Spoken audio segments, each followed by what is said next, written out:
Starting off, we have the spider goat. And no, even though this sounds like it would be a goat with 8 legs, it's not. And thank goodness, because that would be terrifying. Now, back in the 2000s, scientists at Utah State University inserted spider genes into goats. Why? Well, because spider silk is one of the strongest materials on Earth. Yeah, there's a fun fact for you for the day. It's stronger than steel and flexible enough to make body armor or medical sutures. The only problem is, spiders don't produce much silk and you can't farm them because they would eat each other. So, researchers created goats whose milk contains spider silk proteins. Now, it's a normal looking goat, but it is part spider. And when you milk it, you're not just getting dairy, you're extracting threads that can be spun into bulletproof fabric. Now from the outside they look harmless, but knowing that something as ordinary as a farm goat has the DNA of a spider lurking in its cells, that's the kind of thing that makes your skin crawl. Now let's move on to something even more unsettling, glow-in-the-dark animals. And yes, you heard that right. Scientists have taken jellyfish DNA, specifically the gene that makes them bioluminescent, and inserted it into mammals. We now have rabbits that glow green, pigs that shine under ultraviolet light, and there's even cats and dogs with eerie fluorescent eyes. Now, in one infamous experiment, researchers in South Korea bred beagle puppies that glowed red under UV light. Now, the official reason? Well, these glowing traits act as markers in genetics, helping scientists track whether other DNA modifications worked. But imagine walking into a dark lab only to see cages of animals glowing like radioactive creatures. Now, some scientists just laugh this off, saying it's just a marker, but let's be real, it's terrifying. Now, what if one of those escaped? If I saw a glowing red dog running loose, I would be scared. Then there's the wolfin.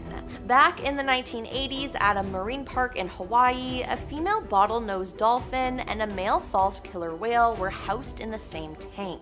Now, no one thought much of it as these animals are different species, different sizes, and they don't usually breed in the wild. But in captivity, anything can happen, and one day trainers realized the dolphin was pregnant. And when she gave birth, out came a creature the world had never seen before, the wolfin. Now, this animal is bigger than a dolphin, but smaller than a whale, with a longer, more menacing jawline and jet black skin that glistens in the water. Now, its teeth are shaped differently, sharper, capable of tearing into prey that dolphins don't normally touch. Now, here's the part that's truly unsettling. Most hybrids in the animal kingdom are sterile, as they can't reproduce, which means they usually die out with that one generation. But the wolfin wasn't sterile. The first female hybrid was fertile, and she gave birth to calves of her own. That means that this wasn't a one-off accident, it was a new lineage, a hybrid that could continue. Now, thankfully, there's only a couple of these bad boys in the world, and they are kept in captivity. And I mean, who knows what would happen if they were released into the wild. The blood parrot cichlid is a fish that is straight up scary. Now, this hybrid was first created in Taiwan in the late 20th century when breeders crossed different species of cichlid's large, colorful freshwater fish. Now, at first glance, the fish almost looks cartoonish. Its body is round, balloon-like, with bright orange-red scales. But then you notice its face. Its mouth is permanently warped into a grotesque, eerie grin. It's a smile that it can't close, no matter what. Now, that deformity makes it incredibly difficult to eat. Many blood parrots can only suck in small pieces of food, choking on pellets, or starve if not hand-fed. And this horror doesn't stop there. The way these hybrids are bred leads to deformities deep inside their bodies. Their spines are often compressed, leaving them with strange bent postures. Now, their swim bladders, the organ that keeps a fish balanced in the water, don't always function properly, so they float awkwardly, wobbling and twitching like broken toys in a tank. Now, watching one swim isn't calming, it's just unsettling as it looks wrong. Now, to make matters even worse, in some parts of the aquarium trade, breeders have taken things further. They've dyed blood parrots artificial colors, injected them with fluorescent paint, or cut into their fins to give them unnatural heart shapes just to make them cuter to buyers. Now, all I can think of is these poor fish. Now, in the 1950s, one scientist did an experiment where he wanted to create a multi-dog. Now, what is that and how did he do it? Well, he removed most of the body of a small puppy and grafted the head and forelegs to the neck of an adult dog. Now, this sounds straight up impossible, but it was real. It was successful. Now, the big dog's heart pumped enough blood for both heads, and when the dogs woke up from the surgery, they were of course confused, but both of them kept their personalities and were still acting separately, but also similar. When the big dog got thirsty, the puppy got thirsty too. When the laboratory grew hot, both host dog and puppy put out their tongues and panted to cool off. Now, unfortunately, the experiment wasn't a total success, as after 6 days of life together, both heads in the common body died. But this truly is a one-of-a-kind animal experiment.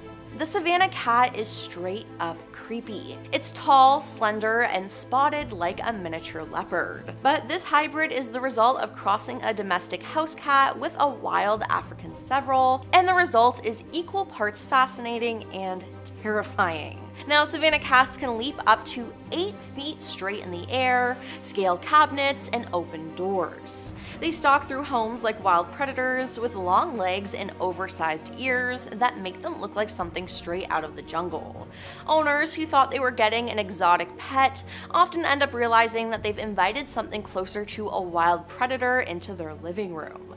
Now, they don't play like normal cats, they lunge, they pounce, they shred toys, and sometimes furniture. With the same instincts their several parents used to bring down prey in the savannah.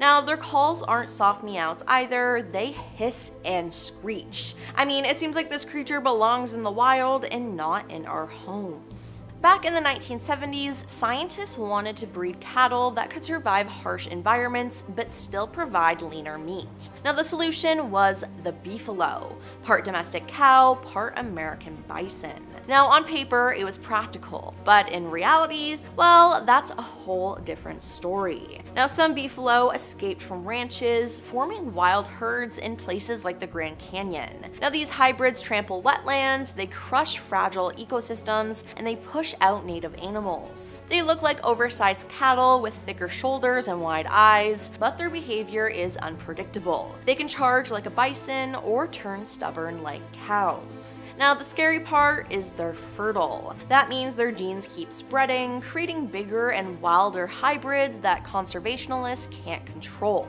Yeah, I think if I came across these in the wild, I would be spooked, and I guess the scientists didn't think of the consequences of these animals escaping their enclosure.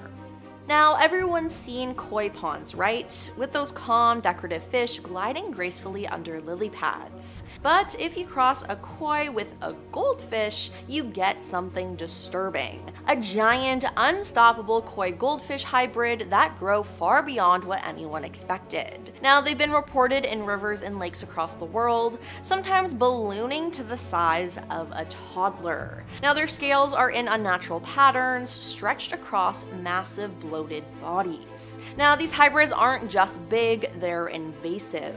Released from garden ponds, they take over waterways, devouring plants, outcompeting native fish, and messing up entire ecosystems. When anglers pull one up from a lake, the size alone is shocking, and yeah, these huge bad boys just seem unnatural.